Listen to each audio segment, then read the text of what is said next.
Good morning. I'm Dr. Robert Hill, and I'm your instructor again for the EDD 8061 Dynamics of Student Services course. And I'm here now to talk about the second major assignment worth 25 points, and it's usually due around week 10, week 11 in the semester. And unlike that first assignment, which you should have now submitted and received feedback on, that was an applied assignment. This is more a traditional research paper. And this paper is an analysis of an administrative issue or problem, and it must pertain to student affairs and student services. I underscore that. It has to relate to, this is not just a research paper on binge drinking, for instance, but how binge drinking affects college students and what student service, student affairs administrators can do about these traditional perennial problems. Now, you have all been locked into a topic. I made you by week 3, week 4, the latest, submit an approved topic, and there's only one topic per person in the class. So now you've had several weeks to research this topic extensively. And this is a research paper, and you need to read the directions on the course syllabus and make sure that your assignment comports to the stated parameters and the directions. You need to have at least 10 to 12 pages of content. And figure about a page per week you've had to research and write this paper. You need to have at least 8 current scholarly academic references. That's not counting the course textbooks or any of the other doctoral level textbooks here at the Fischler School. So you can certainly use websites or professional journals or professional organizations.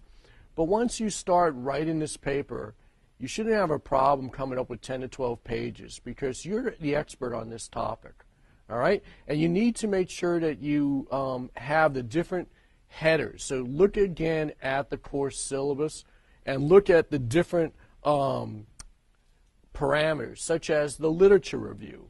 You need to have 2 to 3 subheaders within that literature review.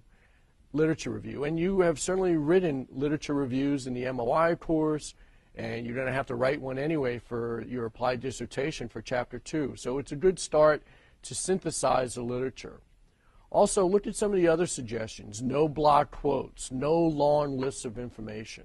All right, so you need to synthesize the information. And you need to use an ellipsis or to paraphrase.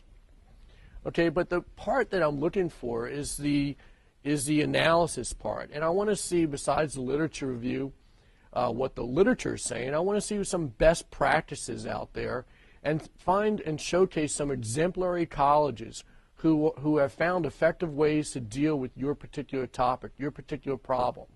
So you will know who these colleges are that you will showcase, and you will look at their website and look at some of the publications that they have put out.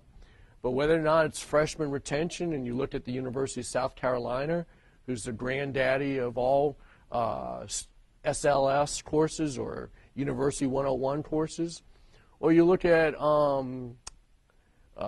early warning systems such as Purdue University's use of the Signals program to identify students who are in academic warning, you'll find that many of these issues that you're writing about, that universities have already done remarkable things and are applying the research and the latest trends and the best practices, and they're dealing effectively with these issues.